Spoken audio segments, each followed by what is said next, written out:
Hello friends, સ્વાગત છે તમારું શ્રીજી ક્લાસીસના યુટ્યુબ ચેનલમાં. આજના વિડીયોમાં આપણે આઈસીએમના ક્વિક રિવિઝન માટે જે એમસીક્યુ છે તેના વિશે ડિસ્કશન કરીશું. Question 1, for light device which lifting device is used, એટલે કે જે હલકા સાધનો હોય છે તેના માટે શેનો ઉપયોગ થાય છે? તો રોપ પુલી બ્લોકનો ઉપયોગ થાય છે. Rope pulley block use for the weight of, rope pulley block કેટલા વજન માટે વપરાય છે? તો 250 kg. Chain pulley block can lift the weight up to, chain pulley block કેટલું વજન ઉચકી શકે છે? તો 1 ton. Chain pulley block heavy સાધનો માટે વાપરવામાં આવે છે. એના પછી સ્લિંગ, જે સ્લિંગ છે એનું કામ શું છે? તો સ્લિંગ એ લોડને લિફ્ટ કરવા એટલે કે ઉચકવા માટે વપરાય છે. એના પછી વિન્ચીસ, તો વિન્ચીસનું કામ શું છે? તો તે ઇક્વિપમેન્ટને મૂવ કરવા માટે વપરાય છે. Transformer, circuit breaker are which type of device, transformer અને સર્કિટ બ્રેકર કયા ડિવાઇસ છે? તો સ્ટેટિક ડિવાઇસ છે. અહીંયા આ ઉપરના 3 ક્વેશ્ચન ખાસ ધ્યાન રાખજો, 3માંથી એક ક્વેશ્ચન પૂછવાની શક્યતા વધારે છે. Turbine, generator, motor are which type of device, એટલે કે ટર્બાઇન, જનરેટર અને મોટર કયા પ્રકારના સાધનો છે? તો રોટેટિંગ સાધનો છે, એટલે કે તેમાં ફરતા ભાગ આવેલા છે. તો આ બંનેમાંથી પણ આપણે એક ક્વેશ્ચન પૂછવાની શક્યતા વધારે છે. What is the distance between rotating part and land, એટલે કે જો મશીન હોય તેમાં રોટેટિંગ પાર્ટ હોય છે તો રોટેટિંગ ભાગ અને જમીન વચ્ચેનું અંતર કેટલું હોય છે? તો 150 mm. Which type off load act on foundation of static machine, એટલે કે સ્ટેટિક મશીનનું જે ફાઉન્ડેશન બનાવીએ છીએ આપણે તેના પર કયા પ્રકારનો લોડ લાગે છે? તો સ્ટેટિક લોડ લાગે છે. એના પછી which type off load act on foundation of rotating machine, એટલે કે રોટેટિંગ મશીનના ફાઉન્ડેશન પર કયા પ્રકારનો લોડ લાગે છે? તો સ્ટેટિક અને ડાયનેમિક બંને. ઓપ્શનમાં આવું આપેલું હશે કે સ્ટેટિક, બી ડાયનેમિક, સી બોથ અને ડી નન. તો આપણે આન્સર સિલેક્ટ કરીશું બોથ. તો આ ખાસ ધ્યાન રાખજો. Concrete mixture in static machine foundation, એટલે કે સ્ટેટિક મશીનનું જે ફાઉન્ડેશન હોય છે તેમાં કોન્ક્રીટનું મિક્સચર કેટલું હોય છે? તો 1:2:4. બરાબર, તો આ ખાસ ધ્યાન રાખજો. બરાબર. Concrete mixture in rotating machine foundation, એટલે કે રોટેટિંગ મશીનના ફાઉન્ડેશનમાં કોન્ક્રીટનું મિક્સચર કેટલું હોય છે? તો 1:1.5:3. તો આ બંનેમાંથી પણ આપણે એક ક્વેશ્ચન ફિક્સ માનીને ચાલીશું. Which device use to check levelling of foundation, એટલે કે જે ફાઉન્ડેશન બનાવ્યું હોય છે તેનું લેવલિંગ ચેક કરવા માટે શેનો ઉપયોગ થાય છે? તો સ્પિરિટ લેવલનો ઉપયોગ થાય છે. એટલે કે સ્પિરિટ લેવલની મદદથી તમે ફાઉન્ડેશનનું લેવલિંગ ચેક કરી શકો છો. For closed room, transformer installed at the distance of blank from wall, એટલે કે બંધ રૂમ હોય તો બંધ રૂમમાં ટ્રાન્સફોર્મરને દિવાલથી કેટલા અંતરે રાખવામાં આવે છે? તો 900 mm અંતરે રાખવામાં આવે છે. Switch gear foundation design four which load, એટલે કે જે સ્વિચ ગેર હોય છે આપણે ઇક્વિપમેન્ટ્સ હોય છે સ્વિચ ગેરના, એને ફાઉન્ડેશનને કયા લોડ માટે ડિઝાઇન કરવામાં આવે છે? તો ઇમ્પેક્ટ લોડ માટે ડિઝાઇન કરવામાં આવે છે. આ બંને ખાસ આઈએમપી ખાસ ધ્યાન રાખીશું કેમ કે આમની પૂછવાની શક્યતા વધારે છે. Value of impact load is blank than dead load, impact લોડની વેલ્યુ કેટલી હોય છે? તો ડબલ હોય છે. શાફ્ટ પેરેલલિંગ ચેકડ બાય, એટલે કે જે એક સાથે વધારે મશીન આપણે પેરેલલમાં મૂક્યા હોય તો એ બધી જ શાફ્ટ પેરેલલમાં છે કે નહીં તે શેની મદદથી ચેક થાય? તો કપલિંગ ગેપ. બરાબર, અહીંયા ધ્યાન રાખજો, કપલિંગ ગેપ છે. અને શાફ્ટ સેન્ટરિંગ ચેક બાય, એટલે શાફ્ટ સેન્ટરમાં છે કે નહીં તે શેની મદદથી ચેક થાય છે? તો કે ક્લોક ગેજ. તો આ બંનેમાંથી પણ આપણે એક એમસીક્યુ ખાસ ધ્યાન રાખીશું, બંને આઈએમપી છે. Which test performed on electrical equipment on before commissioning, એટલે કે ઇલેક્ટ્રિકલ ઇક્વિપમેન્ટને કમિશનિંગ કરતા પહેલા કયા કયા ટેસ્ટ કરવામાં આવે છે? તો ઇલેક્ટ્રિકલ અને મિકેનિકલ બોથ. તો ઓપ્શન આપેલા આવા આપ્યા હશે, electrical, B mechanical, C both અને ડી નન. તો આપણે આન્સર સિલેક્ટ કરીશું B. Levelling of electrical machine checked by, જે લેવલિંગ છે ઇલેક્ટ્રિકલ મશીનનું એ શેની મદદથી ચેક થાય છે? હવે અહીંયા ખાસ ધ્યાન રાખીશું કે આ જે લેવલિંગ ઓફ ફાઉન્ડેશન છે એ પણ સ્પિરિટ લેવલની મદદથી ચેક થાય છે અને ઇક્વિપમેન્ટનું લેવલિંગ છે એ પણ એની મદદથી ચેક કરી શકાય છે. તો લેવલિંગ ઓફ ઇલેક્ટ્રિકલ ઇક્વિપમેન્ટ માટે બે ડિવાઇસ છે, સ્પિરિટ લેવલ અને level gauge. Alignment checked by, જે એલાઇનમેન્ટ હોય છે શાફ્ટનું એ શાફ્ટનું એલાઇનમેન્ટ શેની મદદથી ચેક કરીએ છીએ? તો રેડિયલ એક્સચર ફિક્સર અને હાફ કપલિંગ આ બંને ડિવાઇસની મદદથી આપણે ચેક કરી શકીએ છીએ. For small distance which device is use to check alignment, એટલે કે નાના ડિવાઇસ માટે કયું સાધન વપરાય છે એલાઇનમેન્ટ ચેક કરવા માટે? તો હાફ કપલિંગ. એના પછી air gap between stator and rotor kept stator અને રોટર વચ્ચેની એર ગેપ કેટલી રાખવામાં આવે છે, કેવી રાખવામાં આવે છે, તો સ્મોલ એટલે કે ઓછી રાખવામાં આવે છે. If diameter of shaft is 3 centimetre then air gap should be, એટલે કે જો શાફ્ટનું ડાયામીટર 3 સેન્ટીમીટર હોય તો એર ગેપ કેટલી રાખવી જોઈએ, તો 0.003 સેન્ટીમીટર સ્લેશ 0.03 mm. એટલે જો કદાચ સેન્ટીમીટરમાં ઓપ્શન આપેલા હોય તો આ આન્સર આપણે સિલેક્ટ કરીશું, અને જો એમએમમાં ઓપ્શન આપેલા હોય તો આ આન્સર સિલેક્ટ કરીશું. અને ત્રીજી પોસિબિલિટી પણ આપણે યાદ રાખીશું. શું છે, તો કે આ બંને ઓપ્શન તમને આપેલા હોય, ધ્યાન રાખજો અમુક એમસીક્યુ એવા હશે કે તમને કન્ફ્યુઝ કરવા માટે આ રીતના એમસીક્યુ ઓપ્શન આપી દીધા હશે, જેમ કે 0.03 સેન્ટીમીટર, 0.03 mm બોથ અને નન આવા ઓપ્શન આપી દેશે. તો તમારે ખાસ ધ્યાન રાખવાનું છે કે આ બંને સાચા જવાબ છે, માટે આન્સર આવશે સી. તો આ રીતે પોસિબિલિટી તમારે ખાસ યાદ રાખવાની છે.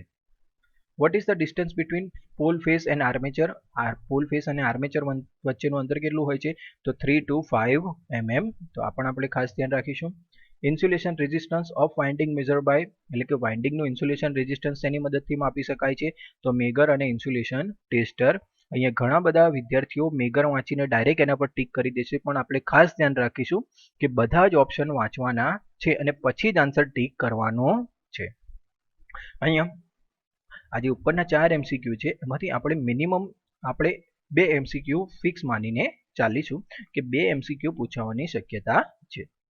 ફ્લેશ પોઈન્ટ ઓફ ઓઇલ તો 104 degree Celsius, fridge point of oil એટલે -10 ડિગ્રી સેલ્સિયસ, બરાબર. તો આ પણ આપણે યાદ રાખીશું કે ઓઇલનું ફ્લેશ પોઈન્ટ કેટલું છે અને ઓઇલનું ફ્રીઝ પોઈન્ટ કેટલું છે. ઇન્સ્યુલેશન રેઝિસ્ટન્સ ઓફ કેબલ, એટલે કે જે કેબલનો ઇન્સ્યુલેશન રેઝિસ્ટન્સ છે એ કઈ રીતે આપી શકાય, તો 10 ગુણ્યા voltage into kV divided by length of cable into kilometre. Unit છે એનો મેગા ઓમ. તમને આગળ પણ કીધું હતું કે જ્યારે પણ ઇક્વેશન તૈયાર કરો તો એના યુનિટ પણ ખાસ ધ્યાનમાં રાખવાના, તો જેની મદદથી જો કોઈ એક્ઝામ્પલ તમને આપી દે તો ડાયરેક્ટ ગણવામાં કોઈ પ્રોબ્લેમ થાય નહીં. જેમ કે તમને એવું આપી દે કે 10 કિલોમીટરના કેબલમાં 10 કિલોમીટરનું કેબલ છે અને તેનો વોલ્ટેજ 11 કેવી છે, તો તેનો ઇન્સ્યુલેશન રેઝિસ્ટન્સ ગણો. આ એક્ઝામ્પલ સાઈડમાં નોટ કરી રાખજો કે તમને એવું આપી દે 10 કિલોમીટરનો કેબલ છે અને તેનો વોલ્ટેજ 11 કેવી છે, તો તમારે ઇન્સ્યુલેશન રેઝિસ્ટન્સ ગણવાનો છે. તો શું કરશો, 10 ગુણ્યા 11 ડિવાઇડેડ બાય 10, તો આનો આન્સર આવશે 11 મેગા ઓમ. આ સિમ્પલ છે, પણ જો તમે આ યુનિટ જ નહીં યાદ રાખો તો કદાચ તમને આવું ચેન્જ કરીને આપી દે કે 1000 વોલ્ટના 10 કિલોમીટર લેન્થનો કેબલ છે અને 1000 વોલ્ટ છે, તો એનો ઇન્સ્યુલેશન રેઝિસ્ટન્સ ગણો. તો તમે શું કરશો, તો અહીંયા ફરીથી 1000 મૂકી દેશો, બરાબર. પણ અહીંયા 1000 મૂકવાનું નહીં આવે, શું આવશે, 1 આવશે, કેમ કે 1000 બરાબર શું થશે, 1K. તો 1 મૂકવાનું આવશે. એટલા માટે કહું છું કે ખાસ આ યુનિટ પણ ધ્યાન રાખજો. Insulation resistance for motor and other equipments, એટલે કે મોટર અને બીજા ઇક્વિપમેન્ટ માટે ઇન્સ્યુલેશન રેઝિસ્ટન્સ, તો એનું પણ ઇક્વેશન આપેલું છે કે 20 into EP divided by 100 plus 2P. તો આ રીતના ઇક્વેશન ખાસ આપણે ધ્યાનમાં રાખવાના છે. Insulation resistance for wiring installation, wiring installation માટેનું ઇન્સ્યુલેશન રેઝિસ્ટન્સ કેટલું હોય છે, તો 50 ભાગ્યા નંબર ઓફ પોઈન્ટ. તો આ પણ ખાસ ધ્યાન રાખીશું. આજે ઇક્વેશન રિલેટેડ ક્વેશ્ચન હોય એ પણ આપણે ખાસ ધ્યાનમાં રાખવાના છે, કેમ કે એમાંથી પણ એક ક્વેશ્ચન પૂછી શકે છે. તો ઉપરના 3માંથી એક ક્વેશ્ચન આપણે માનીશું કે એક ક્વેશ્ચન પૂછી શકે છે. Control circuit insulation resistance measure by, એટલે કે કંટ્રોલ સર્કિટ હોય તેનો ઇન્સ્યુલેશન રેઝિસ્ટન્સ તેની મદદથી માપી શકાય છે, તો કે મેગરની મદદથી માપી શકાય છે, અને એની વેલ્યુ કેટલી હોય છે, 500 વોલ્ટ. યુનિટ ઓફ ડાયલેક્ટ્રિક સ્ટ્રેન્થનું યુનિટ શું હોય છે, તો કિલોવોટ પર mm. Acidity of insulating oil neutralise by, જે ઇન્સ્યુલેટિંગ ઓઇલ છે તેની એસિડિટી શેની મદદથી ન્યુટ્રલાઇઝ કરવામાં આવે છે, તો કે KOH. આનું નામ પણ આપણે યાદ રાખીશું, પોટેશિયમ હાઇડ્રોક્સાઇડ. એના પછી ઇન્સ્યુલેશન ઓઇલની પ્રોપર્ટીઝ આપેલી છે, તે પ્રોપર્ટીઝ આપણે ખાસ ધ્યાનમાં રાખવાની છે કે ઇન્સ્યુલેશન ઓઇલનું ગ્રેડ કયું હોય છે, તો B. ડાયલેક્ટ્રિક સ્ટ્રેન્થ કેટલી હોય છે, તો 40 kV પર mm. ડાયલેક્ટ્રિક કોન્સ્ટન્ટ કેટલો હોય છે, 2.2. અને સ્પેસિફિક ડેન્સિટી કેટલી હોય છે, તો 0.85 ટુ 0.88. હવે આમાંથી ક્વેશ્ચન કઈ રીતે પૂછી શકે, તો તમને આવું પૂછી શકે, what is the grade of insulating oil, એટલે કે ઇન્સ્યુલેટિંગ ઓઇલનો ગ્રેડ કયો હોય છે, તો B. પછી what is the dielectric strength value for insulating oil, dielectric સ્ટ્રેન્થની વેલ્યુ કેટલી હોય છે, તો આ ઓપ્શન આવશે. What is the dielectric constant for insulating oil? તો એનો ઓપ્શન આવશે 2.2. અને what is the specific density of insulating oil? તો 0.85 થી 0.88. તો આ એક પોસિબિલિટી થઈ કે અહીંયા 4 MCQ આવી રીતે પૂછી શકે છે. બીજી એક પોસિબિલિટી આવી છે તો the properties required four insulating oil, આમ કરીને તમને ક્વેશ્ચન આપે the properties required four insulating oil, અને તમને આમાંથી કોઈ પણ 3 ઓપ્શન આપી દે અને લાસ્ટ વાળો ઓપ્શન હોય ઓલ, એબોવ ઓલ, તો આપણે આન્સર સિલેક્ટ કરીશું એબોવ ઓલ. તો આ 4 આ રીતે ખાસ ધ્યાન રાખવાના છે. તો આ રીતે આમાંથી આપણે 5 MCQ બનાવી શકીએ છીએ. તો આ પણ આપણે ખાસ ધ્યાન રાખીશું. એવી જ રીતે ટ્રાન્સફોર્મર ઓઇલની પ્રોપર્ટીઝ પણ આપણને આપેલી છે. તો કે સ્લજ કેટલું હોય 0.1%, એસિડિટી કેટલી હોય 0.4 mg/kOH પર ગ્રામ. અહીંયા એસિડિટીનો યુનિટ્સ પણ આપણે ખાસ યાદ રાખીશું કે what is the unit of acidity? તો mg/kOH પર ગ્રામ. બરાબર, આ પણ ખાસ ધ્યાન રાખીશું. આ અલગથી નોટ કરી રાખજો. ફ્લેશ પોઈન્ટ કેટલો હોય છે? તો 140. પોર પોઈન્ટ કેટલો હોય છે? તો કે -20°C. પાવર ફેક્ટર કેટલો હોય છે? તો 0.0001. અને રેઝિસ્ટિવિટીની કિંમત તમને આપેલી છે. બરાબર, હવે આમાંથી ખાસ ધ્યાન રાખવા જેવી બાબત એ છે કે જે મને લાગે છે ક્વેશ્ચન પૂછી શકે એ એક આ પાવર ફેક્ટર રિલેટેડ ક્વેશ્ચન તમને પૂછી શકે, એક એસિડિટી રિલેટેડ અને એક સ્લજ રિલેટેડ. બરાબર, આવી રીતે પૂછી શકે કે what is the value of sludge for transformer oil? તો 0.1%. What is the value of acidity for transformer oil? તો આ ઓપ્શન આવશે. What is the value of power factor for transformer oil? તો આપણે આન્સર સિલેક્ટ કરીશું. હા, મને મારા રીતે લાગે છે કે આ 3માંથી કોઈક એક MCQ આવવો જોઈએ, પણ આપણે બધા જ તૈયાર કરીશું. આને ખાસ વધારે ધ્યાનમાં રાખીશું. અને બીજો કયો? તો એસિડિટીનો યુનિટ. તો આ રીતે આમાંથી પણ આપણે MCQ નીકાળીશું. આમ જોવા જઈએ તો 6 જે પ્રોપર્ટીઝ છે એમાંથી 6 MCQ નીકળશે, એક આનો યુનિટ નીકળશે, એટલે 7 MCQ નીકળી શકે છે. અને આગળ કીધું એ પ્રમાણે ઉપરનામાં આમાં પણ એક ક્વેશ્ચન આવી રીતે પૂછી શકે છે કે ટ્રાન્સફોર્મર ઓઇલ રિક્વાયર્ડ પ્રોપર્ટી, એમાં પછી તમને 3 ઓપ્શન આપી દીધા હોય અને પછી આપેલા હોય ઓલ, તો આપણે આન્સર સિલેક્ટ કરીશું ઓલ. પણ અહીંયા ખાસ ધ્યાન રાખવાનું છે કે આ બધી જ વેલ્યુ આપેલી હોવી જોઈએ. Diameter of sphere in test cell of dielectric steel. હવે જે ઓઇલ છે એને ડાયલેક્ટ્રિક સ્ટ્રેન્થ માપીએ છીએ, તો એમાં જે ગોળા વપરાય છે એ ગોળાનું ડાયામીટર કેટલું હોય છે? તો 13 mm હોય છે. એ સ્ફિયર શેમાંથી બનાવવામાં આવેલા હોય છે? તો બ્રાસમાંથી બનાવવામાં આવેલા હોય છે. Good insulating oil can bear blank voltage for 1 minute. તો 100 kV વોલ્ટેજ 1 મિનિટ માટે સહન કરી શકતું હોવું જોઈએ. અને બીજી રીતે આવી રીતે ક્વેશ્ચન પૂછે good insulating oil can bear 100 kV voltage for blank. તો આન્સર આવશે 1 મિનિટ. તો આ ખાસ ધ્યાન રાખવાનું છે. આ ક્વેશ્ચન બંને રીતે આપણે ધ્યાન રાખવાનું છે, એટલા માટે બંને પર હાઇલાઇટ કરેલું છે. Diameter of rod use in crackle test. Crackle ટેસ્ટમાં જે રોડ વપરાય છે એનો ડાયામીટર કેટલો? તો 12.5 mm. એસિડિટીનું ઇક્વેશન શું છે? તો એસિડિટીનું ઇક્વેશન પણ આપણે ખાસ ધ્યાન રાખીશું. In filter press method oil pass at the pressure of, જે ફિલ્ટર પ્રેસ મેથડ હોય છે તેમાં ઓઇલ કેટલા પ્રેશરથી પાસ કરવામાં આવે છે? તો 7 kg/cm² ના પ્રેશરથી પાસ કરવામાં આવે છે. પણ ખાસ ધ્યાન રાખીશું કે જે ફિલ્ટર છે, ફિલ્ટર પ્રેસ મેથડ છે, એ ફિલ્ટર પ્રેસ મેથડમાં કેટલા પ્રેશરથી ઓઇલ પાસ કરવામાં આવે છે? તો 7 kg/cm². એના પછી જે એક પોઈન્ટ આમાં પણ યાદ રાખવા જેવો છે કે જે ફિલ્ટર પ્લેટ વપરાય છે આમાં, એ ફિલ્ટર પ્લેટનો આકાર કોના જેવો હોય છે? તો હની ક્યુબ જેવો હોય છે, એટલે કે જે પેલું મધપુડાના જેવો હોય છે. તો આ પણ આપણે આ ખાસ ધ્યાન રાખવાનું છે. In centrifugal oil purifier method motor rotate at the speed of. Centrifugal oil purifier method છે તો એમાં જે મોટર છે કેટલા સ્પીડથી રોટેટ થાય છે? તો કે 6000 થી 8000 RPM. Two measure insulation resistance of transformer of 60 kVA. 60 kV ના ટ્રાન્સફોર્મરનો ઇન્સ્યુલેશન રેઝિસ્ટન્સ માપવા માટે કયું મેગર વપરાય?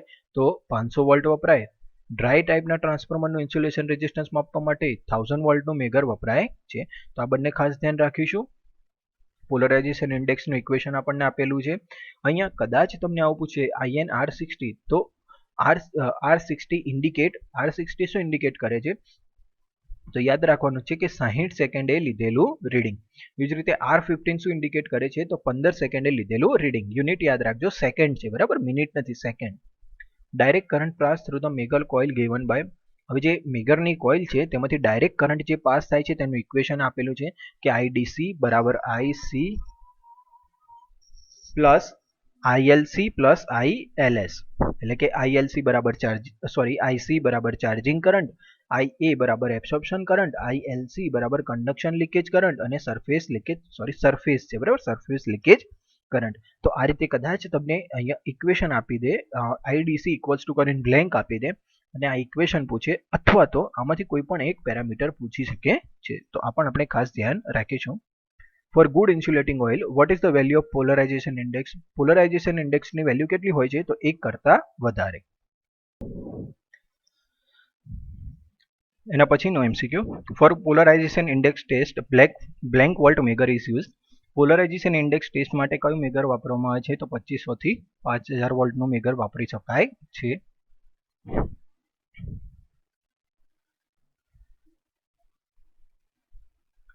49 ક્વેશ્ચન કે ઇન્સ્યુલેશનના અલગ અલગ ક્લાસ આપેલા છે અને ટેમ્પરેચર આપેલા છે. આ બધા જ વેલ્યુ તમારે કઈ રીતે યાદ રાખવી એ તમને આગળના જે થિયરીના વિડીયો છે તેમાં એક્સપ્લેન કરેલું છે, કે જેથી તમે આ વસ્તુ સિમ્પલી યાદ રાખી શકો છો આખું ટેબલ. તો આપણે ખાસ ધ્યાન રાખીશું.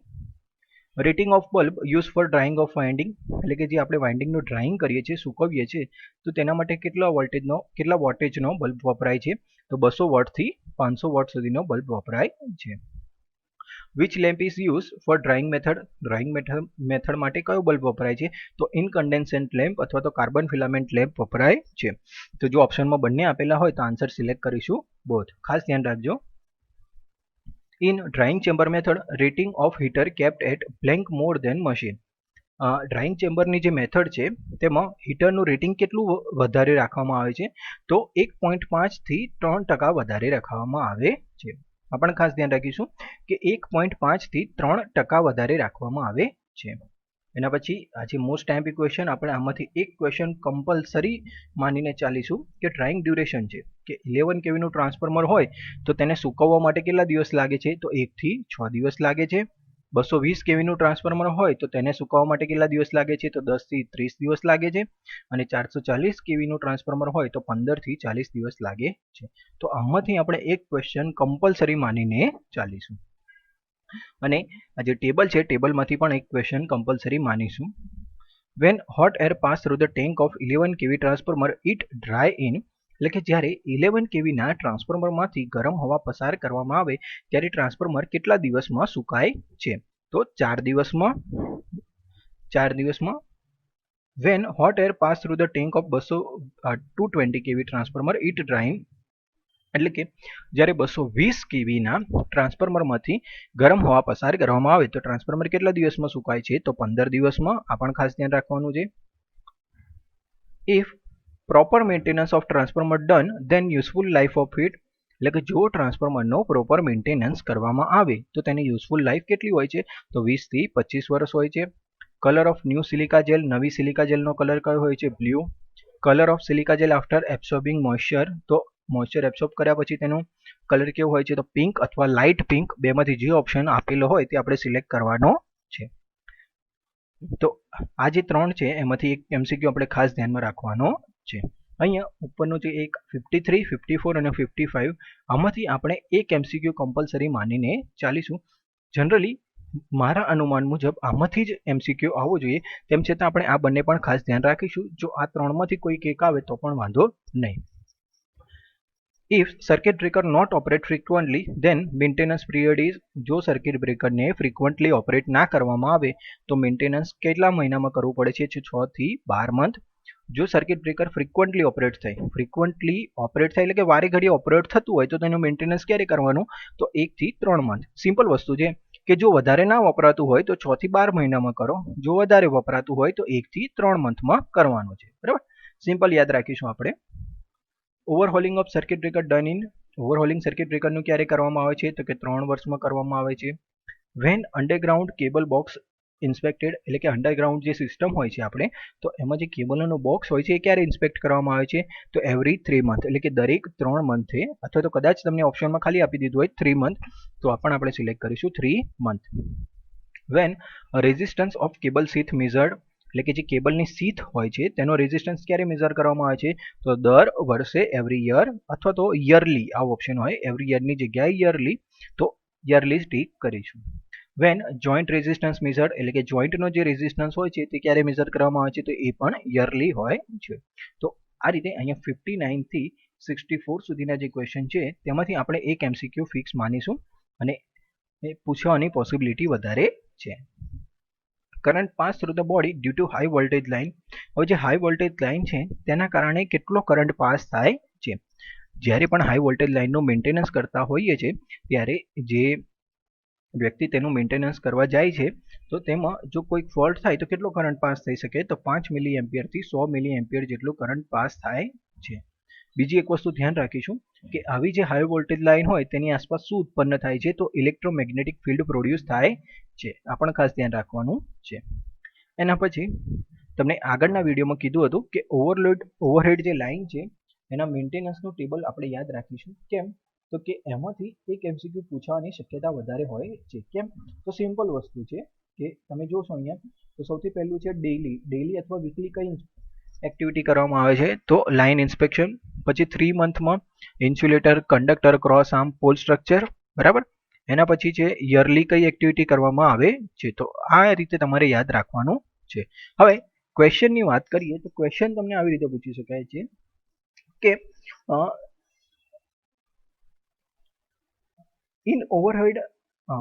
in maintenance of overhead transmission line distance between the conductor checked, બરાબર. એટલે કે ઓવરહેડ લાઇનના મેન્ટેનન્સમાં બે કંડક્ટર વચ્ચેનું અંતર ક્યારે ચેક કરવામાં આવે છે. ઓપ્શન તમને અલગ અલગ આપી દીધા હોય, ડેલી, વીકલી, 3 મંથ અને યરલી. તો આપણે આન્સર સિલેક્ટ કરીશું યરલી. તો આ રીતે ખાસ ધ્યાન રાખવાનું છે. એવી જ રીતે in overhead line maintenance sag of transmission line checked, એટલે કે ઓવરહેડ ટ્રાન્સમિશન લાઇનમાં સેગ ક્યારે ચેક કરવામાં આવે છે તો એના પણ ઓપ્શન આવી રીતે આપી દીધા હોય, ડેલી, વીકલી, 3 મંથ અને યરલી. તો યરલીમાં સેગનો ઓપ્શન આવશે yearly.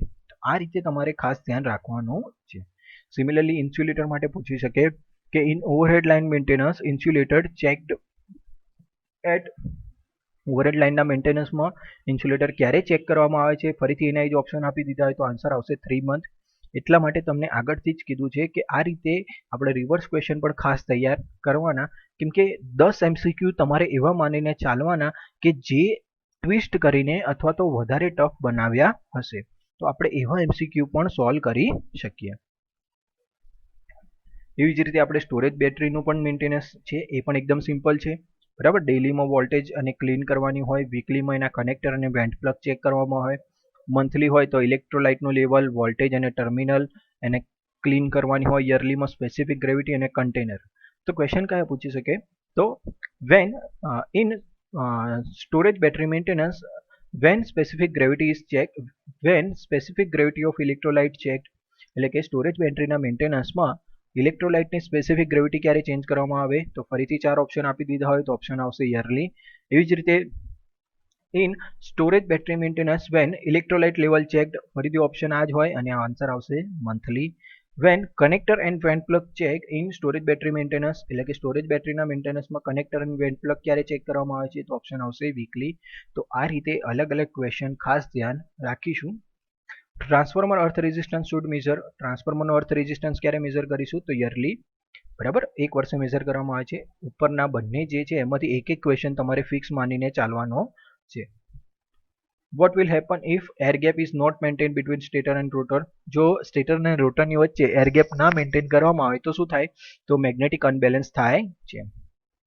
If induction motor revarnishing not done properly then which fault arise, જો ઇન્ડક્શન મોટરનું રીવર્નિશિંગ પ્રોપર ના કરવામાં આવે તો કયો ફોલ્ટ ઉત્પન્ન થાય છે તો અર્થ ફોલ્ટ ઉત્પન્ન થાય છે. If electrical equipment operate more than rated speed then which force act on it, એટલે કે ઇલેક્ટ્રિકલ ઇક્વિપમેન્ટ હોય એ તેની રેટેડ સ્પીડ કરતાં વધારે સ્પીડ પર ફરે તો તેના પર કયો ફોર્સ લાગે છે તો સેન્ટ્રીફ્યુગલ ફોર્સ લાગે છે. તો આ 3 MCQ પણ ખાસ ધ્યાનમાં રાખવાના છે. How many % of over speed allowed for machine, machine માટે કેટલું ઓવર સ્પીડ આપણે એલાઉ કરી શકીએ છીએ તો 10%. For electrical motor which condition is more dangerous તો અંડર વોલ્ટેજ. આ MCQ મોસ્ટ ટાઈમ બી તરીકે ખાસ ધ્યાન રાખીશું, કેમ કે આ MCQ ઘણા બધા વિદ્યાર્થીઓને ખ્યાલ હોય નહીં, કેમ કે ઇલેક્ટ્રિકલ મોટર માટે કઈ કન્ડિશન ડેન્જરસ છે તો મોટા ભાગના વિદ્યાર્થીઓ ઓવર વોલ્ટેજ અથવા તો શોર્ટ સર્કિટ સિલેક્ટ કરીને જ આવશે. તો આ પણ આપણે મોસ્ટ ટાઈમ બી તરીકે ખાસ ધ્યાન રાખીશું. For high accuracy which fuse is use, high accuracy માટે કયો ફ્યુઝ વાપરવામાં આવે છે? તો HRC ફ્યુઝ વાપરવામાં આવે છે. Thermal overload protection use, effect of thermal overload પ્રોટેક્શનમાં કઈ ઇફેક્ટ વપરાય છે? તો હીટિંગ ઇફેક્ટ વપરાય છે. To provide protection against high temperature blank is placed in winding. High temperature સામે પ્રોટેક્શન આપવા માટે કયું ડિવાઇસ વાઇન્ડિંગમાં રાખવામાં આવે છે? તો થર્મિસ્ટર રાખવામાં આવે છે. Which fault occur due to insulation puncture, insulation puncture થાય, ઇન્સ્યુલેશન ડેમેજ થાય તો કયો ફોલ્ટ થાય છે? તો અર્થ ફોલ્ટ થાય છે. અહીંયા પંક્ચરની જગ્યાએ ડેમેજ એવો વર્ડ પણ યુઝ કરી શકે છે. Commutator placed at blank axis of brush, કોમ્યુટેટરને કઈ એક્સિસ પર રાખવામાં આવે છે? તો ન્યુટ્રલ એક્સિસ પર. આ પણ most IMP question.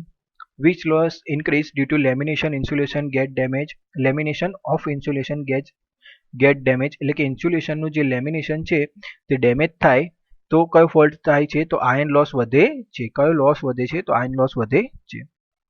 Vote will increase due to loose fastening of pole on the frame, એટલે કે જે આપણે ફ્રેમ પર પોલ તમે ઢીલા બાંધ્યા હોય તો શું વધે છે? તો રિલેક્ટન્સ વધે છે. તો આ જે ચાર છે ચાર પણ ખાસ ધ્યાનમાં રાખીશું. ટંગ ટેસ્ટરનો ઉપયોગ શેના માટે થાય છે? અહીંયા ખાસ ધ્યાન રાખજો. Tongue tester is used four, પછી અલગ અલગ ઓપ્શન આપી દીધા હોય તો એસી કરંટ. ટેકોમીટર શેના માટે વપરાય? તો સ્પીડ માટે વપરાય છે. ગ્રાઉલર શેના માટે વપરાય છે? તો આર્મેચરનું internal short circuit, interturn short circuit અને ફોલ્ટ ઇન કોમ્યુટેટર સેગમેન્ટ શોધવા માટે વપરાય છે.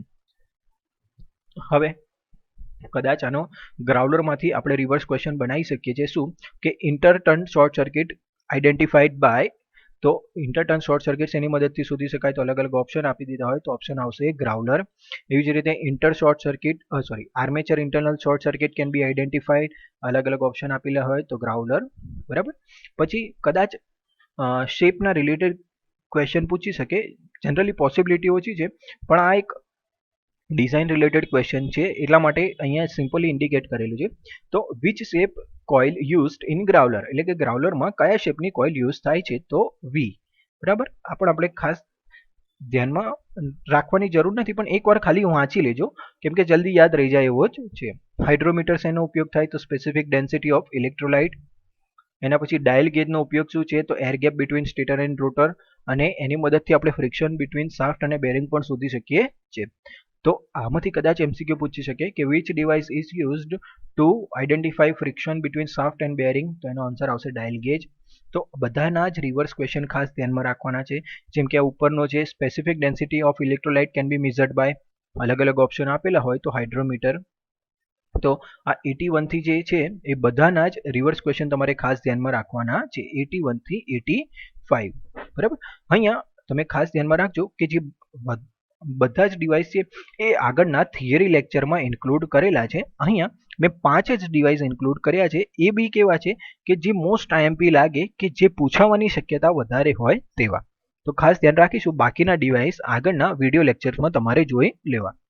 Slow speed of fan indicate, જો ફેનની સ્પીડ ઓછી હોય તો તે શું દર્શાવે છે? તો વીક કેપેસિટર, એટલે કેપેસિટર કેવું છે? વીક છે. Noise during fan operation indicate, જો પંખાના વપરાશ દરમિયાન અવાજ આવતો હોય તો શું બતાવે છે? તો કે ડ્રાય બુશિંગ અથવા બેરિંગ, એનું બુશ કેવું થઈ ગયું હોય? ડ્રાય થઈ ગયું હોય અથવા બેરિંગ પણ ડ્રાય થઈ ગયું હોય. Fluorescent tube light contain which gas, fluorescent ટ્યુબલાઇટમાં કયું ગેસ હોય છે? તો આર્ગોન ગેસ હોય છે. Voltage produce between two electrode of fluorescent tube light, fluorescent ટ્યુબલાઇટના બે ઇલેક્ટ્રોડ વચ્ચે કેટલો વોલ્ટેજ ઉત્પન્ન થાય છે? તો 1000 volt.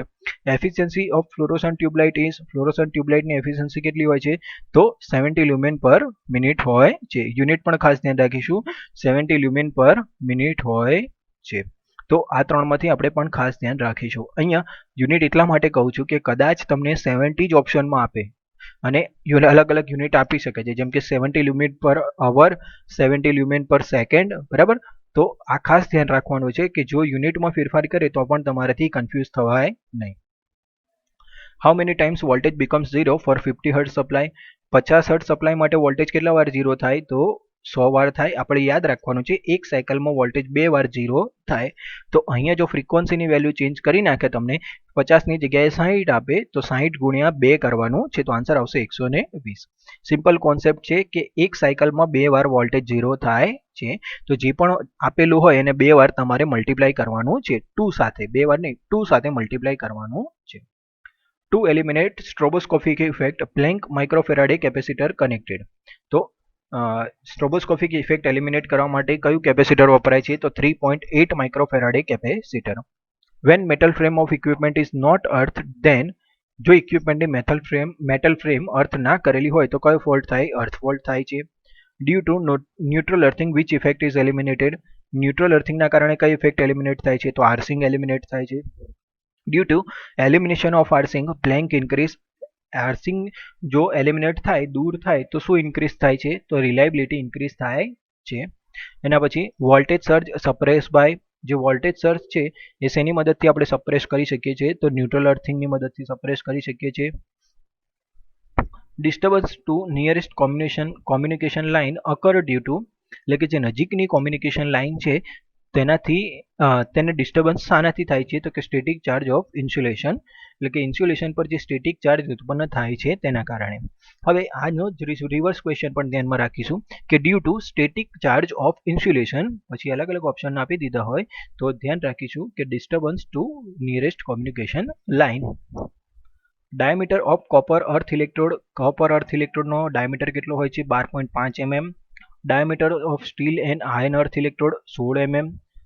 Pipe electrode made up of. Pipe electrode શેમાંથી બનાવવામાં આવે છે? તો ગેલ્વેનાઇઝની પાઇપ હોય છે અને તેનો ઇનર ડાયામીટર અને લેન્થ પણ આપણે ખાસ ધ્યાન રાખીશું કે ક્વેશ્ચન આવી રીતે પૂછી શકે.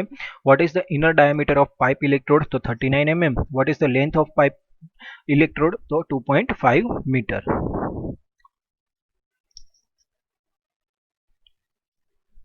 એના પછીનો question, earthing plate made up of. જે અર્થિંગ પ્લેટ છે એ શેમાંથી બનાવવામાં આવે છે? તો અર્થિંગ પ્લેટ છે એ કોપર અથવા ગેલ્વેનાઇઝ આયર્નમાંથી બનાવવામાં આવે છે. અહીંયા જે ક્વેશ્ચન છે એ ડાયામીટર રિલેટેડ કદાચ પૂછી શકે કે કોપર પ્લેટનો ડાયામીટર શું છે? તો 600 × 600 × 3, એટલે કે 600 × 600 × 3. અને ગેલ્વેનાઇઝ પ્લેટનો ડાયામીટર કેટલો છે? 600 × 600 × 6. તો આ રીતે પણ ક્વેશ્ચન પૂછી શકે. અથવા તો જે ટ્વિસ્ટ કરીને ક્વેશ્ચનની વાત કરીએ છીએ તો એમાં આવું પૂછી શકે, what is the thickness of copper plate for earthing? What is the thickness of copper plate for earthing? તો આન્સર આવશે 3 mm. What is the thickness of galvanized iron plate for earthing? તો આન્સર આવશે 6 mm. તો બંને આપણે ખાસ ધ્યાનમાં રાખવાના છે. Which wire is use for coil electrode? Coil electrode માટે કયો વાયર પર વપરાય છે? તો GI, એટલે કે galvanized iron. Size of GI wire for coil electrode 8 SWG. Number of turns on coil electrode 114 mm. Length of coil electrode is 450 mm. તો આ પણ ખાસ ધ્યાન રાખીશું. આ ચારમાંથી એક ક્વેશ્ચન આપણે ફિક્સ માનીને ચાલીશું. Resistivity of concrete at 20 degree celsius. કોન્ક્રીટની રેઝિસ્ટિવિટી 20 ડિગ્રી સેલ્સિયસે કેટલી હોય છે? તો 3000 ઓહમ સેન્ટીમીટર હોય છે. યુનિટ પણ ખાસ ધ્યાનમાં રાખીશું. Thickness of coil and salt layer. જે કોલસું અને મીઠું હોય છે એની થિકનેસ કેટલી રાખવામાં આવે છે? તો 15 સેન્ટીમીટર રાખવામાં આવે છે. આ જે જનરલ આપણે કરીએ છીએ આપણા ઘરની રેસિડેન્શિયલ અર્થિંગ કરીએ છીએ એના માટે ઘણીવાર આવા સિમ્પલ ક્વેશ્ચન પણ પૂછે છે, પણ આપણે જો ધ્યાનમાં રાખ્યું નથી હોતું તો આપણને ખ્યાલ આવતું નથી. For big power station and transmission line which earthing is use? Plate earthing. મોટા પાવર સ્ટેશન અને ટ્રાન્સમિશન લાઇન માટે પ્લેટ અર્થિંગ. નાના પાવર સ્ટેશન અને સબસ્ટેશન માટે પાઇપ અર્થિંગ. બરાબર, આ બંને ખાસ ધ્યાન રાખીશું. બેમાંથી એક MCQ ફિક્સ માનીને ચાલીશું. Thickness of layer of coil and salt for coil earthing. અહીંયા ધ્યાન રાખીશું કોઇલ અર્થિંગ માટે છે અને જે આગળ હતું આપણે નોર્મલ પ્લેટ અર્થિંગ માટેનું હતું. તો કોઇલ અર્થિંગ માટે થિકનેસ કેટલી હોય? તો 300 mm હોય છે. Which earthing system use for distribution pole? તો ડિસ્ટ્રીબ્યુશન પોલ માટે કઈ અર્થિંગ વપરાય છે? તો કોઇલ અર્થિંગ. રોકી બેડ માટે કઈ અર્થિંગ સિસ્ટમ વપરાય છે? રોકી બેડ એટલે કે ખડકાળ જમીન હોય તો સ્ટ્રીપ અર્થિંગ વપરાય છે. સેન્ડી બેડ હોય તો રેતાળ જમીન માટે કઈ વપરાય? મલ્ટિપલ અર્થિંગ વપરાય છે. બરાબર, અને એક્સ્ટ્રા હાઈ વોલ્ટેજ સિસ્ટમ હોય તો તેના માટે કઈ સિસ્ટમ વપરાય છે? તો રી અર્થિંગ વપરાય છે. At the ends of underground cable which earthing is use? Underground cable માટે કઈ સિસ્ટમ વપરાય છે? તો પ્લેટ અર્થિંગ વાપરવામાં આવે છે. તો આ બધા જ ક્વેશ્ચન આપણે ખાસ ધ્યાનમાં રાખવાના છે. Value of earth resistance inversely proportional to, એટલે કે અર્થ રેઝિસ્ટન્સની જે કિંમત હોય તે વ્યસ્ત પ્રમાણમાં હોય છે. કોના? તો અંતરના વર્ગના વ્યસ્ત પ્રમાણમાં હોય છે. બરાબર, તો આ પણ આપણે ખાસ ધ્યાન રાખીશું. અથવા તો ક્વેશ્ચન આમાં તમને આવું રીતે પૂછી શકે, earth resistance is blank proportional to distance square. બરાબર, તો આન્સર આવશે તેનો ઇન્વર્સલી. અહીંયા પણ તમારે ખાસ ધ્યાનમાં રાખવાનું છે કે આ શબ્દના રિલેટેડ પણ તમને ક્વેશ્ચન પૂછી શકે છે. હવે અહીંયા તમે જોશો તો ક્વેશ્ચન નંબર 108 થી 116 જે છે તે બધા જ મોસ્ટ આઈએમપી ક્વેશ્ચન છે કે એ અર્થિંગની એપ્લિકેશનના રિલેટેડ ક્વેશ્ચન છે. તો આમાંથી પણ એમસીક્યુ બે જેટલા મેક્સિમમ પૂછાવાના ચાન્સીસ છે એવું આપણે માનીને ચાલીશું. અહીંયા ખાસ ધ્યાન રાખીશું બે એમસીક્યુ પૂછવાના ચાન્સીસ વધારે છે, તો આ પણ આપણે ખાસ ધ્યાનમાં રાખવાનું છે. એના પછી ટેબલ, જે તમને આગળ પણ કીધું છે કે હંમેશા ટેબલ ખાસ તૈયાર કરવાના કે જેની મદદથી આપણે એક એમસીક્યુ ટેબલમાંથી હોય છે જ. તો અહીંયા તમને અલગ અલગ સિસ્ટમ માટે અર્થ રેઝિસ્ટન્સની કિંમત આપેલી છે કે લાર્જ રેઝિસ્ટન્સ હોય તો કેટલો થાય 0.50 ઓમ થશે, પાવર સ્ટેશન અને સબસ્ટેશન માટે 1 ઓમ, સ્મોલ સબસ્ટેશન માટે 2 ઓમ, ડોમેસ્ટિક ઇન્સ્ટોલેશન માટે 8 ઓમ અને અર્થિંગ પ્લેટ ટુ એની સર્કિટ માટે 1 ઓમ. તો આમાંથી એક એમસીક્યુ પૂછવાના ચાન્સીસ વધારે હોય છે, તો આ ખાસ ધ્યાનમાં રાખવાનું છે. અહીંયા તમને ક્વેશ્ચન આવી રીતે પૂછી શકે, what is the value of earth resistance for domestic installation? તો 8 ઓમ હોય છે. તો આ ખાસ ધ્યાનમાં રાખવાનું છે તમારે. એના પછીનો ક્વેશ્ચન છે, earth tester generate voltage up to, earth tester છે તે કેટલો વોલ્ટેજ જનરેટ કરી શકે છે? તો 500 વોલ્ટ જનરેટ કરી શકે છે. એના પછી કદાચ આમાં તમને આવો ક્વેશ્ચન પૂછી શકે કે earth tester has inbuilt, earth ટેસ્ટરમાં ઇનબિલ્ટ શું હોય છે? તો જનરેટર હોય છે. આ પણ ખાસ ધ્યાન રાખીશું.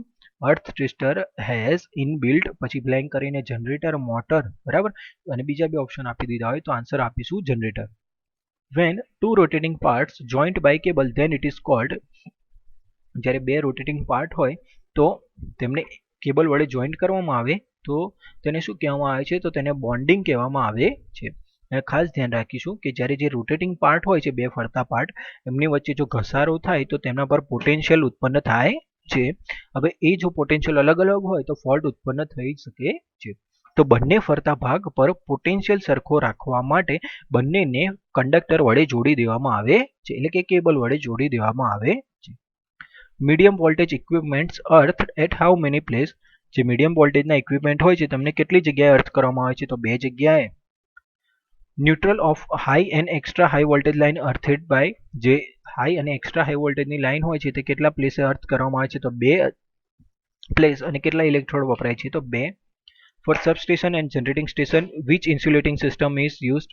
સબસ્ટેશન અને જનરેટિંગ સ્ટેશન માટે કઈ અર્થિંગ સિસ્ટમ વાપરવામાં આવે છે? તો પ્લેટ અર્થિંગ સિસ્ટમ વાપરવામાં આવે છે. આ પણ આઈએમપી ક્વેશ્ચન છે, આ પણ ખાસ ધ્યાન રાખવાનો છે. For overhead line, earthing grid provided at the distance of 6.5 kilometre, એટલે કે ઓવરહેડ લાઇન માટે અર્થ ફીટ ક્યારે પ્રોવાઈડ કરવામાં આવે છે? 6.5 kilometre. To start working on line, it should be blank from both side. તમારે લાઇન પર કામ કરવું હોય, મેન્ટેનન્સ કરવું હોય તો સૌથી પહેલું સ્ટેપ શું છે? તો તેને આઇસોલેટ કરવું જોઈએ. સેકન્ડ સ્ટેપ શું છે? તો તેનું ગ્રાઉન્ડિંગ કરવું જોઈએ.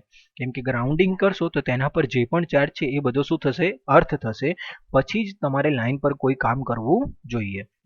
Human body offer resistance of, human body કેટલો રેઝિસ્ટન્સ આપે છે? તો 100 કિલો ઓમ થી 500 કિલો ઓમ રેઝિસ્ટન્સ આપે છે. હવે અહીંયા આગળ ધ્યાન રાખીશું કે જો તમને ઓપ્શન આ રીતે આપેલા હોય તો આ જ ઓપ્શન સિલેક્ટ કરીશું. પણ જો કદાચ તમને ઓપ્શન આવી રીતે આપેલા હોય 10 ઓમ, 100 ઓમ, 1000 ઓમ અને 10000 ઓમ, તો આન્સર સિલેક્ટ કરીશું 1000 ઓમ, 1000 ઓમ. ઘણી બધી કોમ્પિટિટિવ એક્ઝામમાં આ ઓપ્શન હોતો નથી, એની જગ્યાએ 1000 ઓમ હોય છે, તો એ પણ આપણે સિલેક્ટ કરીશું. એ પણ ઓપ્શન તમારી સાઈડ પર લખી રાખવાનો છે. Which type of current has high value? કયા કરંટની કિંમત વધારે હોય છે? તો એસી. કયા કરંટની કિંમત ઓછી હોય છે? તો DC. Which current can break contact? કયા કરંટમાં કોન્ટેક્ટ બ્રેક થઈ શકે છે? તો એસી. કયા કરંટમાં કોન્ટેક્ટ બ્રેક થઈ શકતો નથી? તો ડીસી. અહીંયા તમને આગળ પણ સમજાવ્યું હતું થિયરીમાં કે કોન્ટેક્ટ બ્રેક થવું એનો મિનિંગ શું? કે આપોઆપ છૂટા પડી શકાય છે તો એસીમાંથી, પરંતુ ડીસીમાંથી એવું થઈ શકતું નથી, કેમ કે એસીમાં જે કરંટ છે એ 0માં જાય છે. Compare to dry land, wet land experience more shock, બરાબર. ડ્રાય લેન્ડ હોય એની સરખામણીમાં ભીની જમીન જે હોય એના પર કેવો શોક લાગે છે? તો વધારે લાગે છે. કેમ? તો કે wet land has blank resistance, ભીની જમીન હોય તો એનો રેઝિસ્ટન્સ કેટલો હોય છે? ઓછો હોય છે.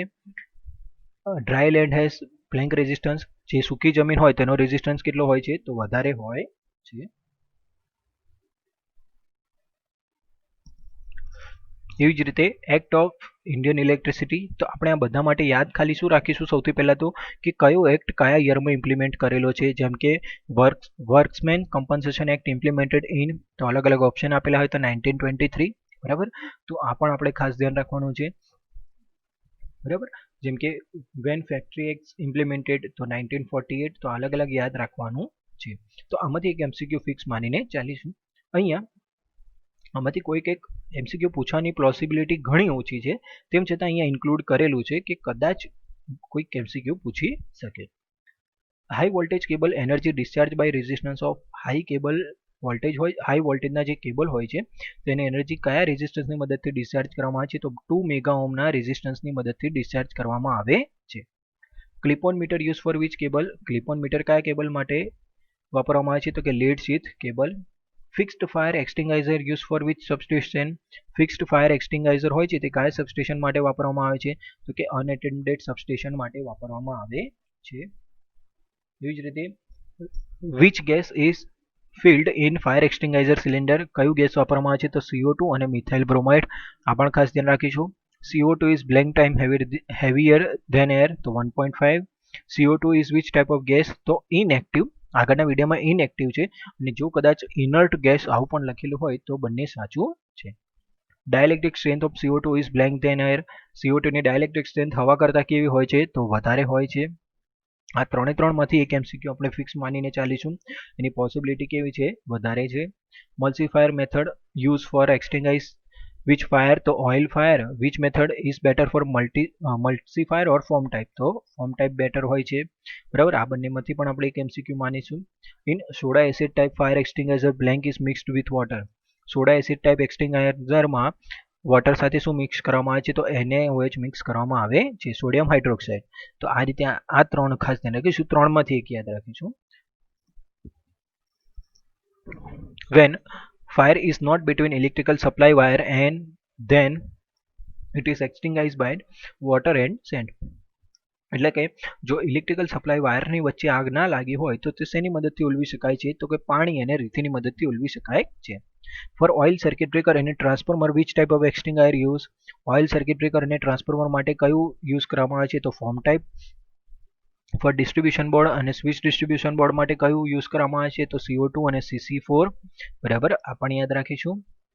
એના પછી કાર્બન ટેટ્રાક્લોરાઇડ ફોર ઓલ્ટરનેટર અને rotating machine which fire extinguisher use, તો આ પણ ધ્યાન રાખીશું કે CO2, CCl4, CCl14 અને ઇનેક્ટિવ ગેસ. પછી પોર્ટેબલ ફાયર એક્સટિંગાઇઝર કયા કયા છે, તો fire tanker, form type, CO2, CC14 અને ઇનેક્ટિવ ગેસ છે. તો આમાંથી કદાચ ઓપ્શન અલગ આવી રીતે પૂછી શકે તમને question, from following which are the portable fire extinguisher, અને અલગ અલગ ઓપ્શન આપી દીધા હોય તો યાદ રાખીશું. અને